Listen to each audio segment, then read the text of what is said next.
सार्वमंथन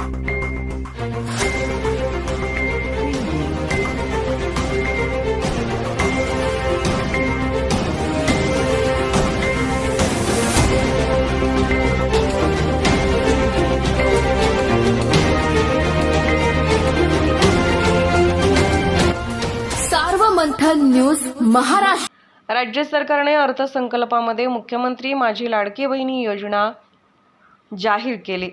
त्यानंतर राज्यभरात महिलांची मोठी धावपळ सुरू झाली असून मोठा प्रतिसाद त्याला दिसून येत आहे। छत्रपती संभाजीनगरमध्ये सुद्धा सेतू केंद्रावर महिलांनी या योजनेचा लाभ घेण्यासाठी एकच गर्दी केली। यावेळी सेतू केंद्रावर आपली कागदपत्रे काढण्यासाठी अक्षरशः महिलांची झुंबड उडाल्याचं पाहायला मिळालंय।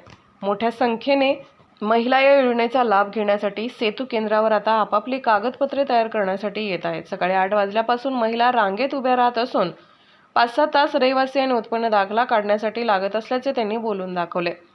लाडकी बहीण योजनेसाठी लागणारी कागदपत्रे आधार कार्ड, जन्म प्रमाणपत्र, मूळ निवासी प्रमाणपत्र, रेशन कार्ड, उत्पन्न प्रमाणपत्र, बँकेचे पासबुक, मोबाईल क्रमांक, पासपोर्ट साईज फोटो, मुख्यमंत्री माझी लाडकी बहीण योजनेचा अर्ज फॉर्म।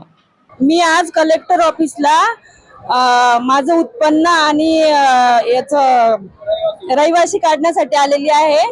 तरी इथे खूप वेळ लागतोय आणि मला मुख्यमंत्री बहीण लाडकी योजना याच्यासाठी मी इथे आलेली आहे। तरी 15 दिवसाचा त्यांनी अवधी दिलेला आहे। मला असं वाटतं त्यांनी थोडा वेळ वाढवून द्यावा। एवढ्या कमी वेळामध्ये शक्य नाही आणि लोकांची गर्दी पण खूप वाढत आहे।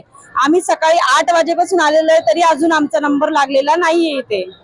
मी मुख्यमंत्री लाडकी बहीण योजनेसाठी इथे सकाळी उत्पन्नाचा दाखला आणि रहिवासी प्रमाणपत्र काढण्यासाठी आले आहे, पण खूप गर्दी झाली इथे। अजून काही माझा नंबर लागलेला नाहीये। मी 5-6 तास झाली इथे थांबलेली आहे।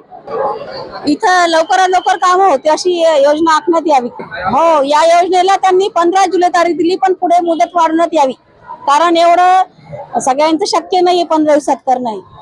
हम यहाँ लाडली बेटी फॉर्म के वास्ते में आए थे। सवेरे से आए हुए 8 बजे से, और अभी हमारा नंबर लगा। बहुत रश है और बहुत परेशानी हो रही है। आधार कार्ड निकालना है, वो आधार की जेरॉक्स लाओ रहे, फिर उसके बाद में बोले इनकम का दाखला, रहवासी का दाखला। बहुत रश है, थोड़ा टाइम होना है, इसको बहुत जल्दी हो जा रही है। हमारे को यहाँ से रहवासी बोले उन्होंने सिर्फ, और इनकम का दाखला बोले बस।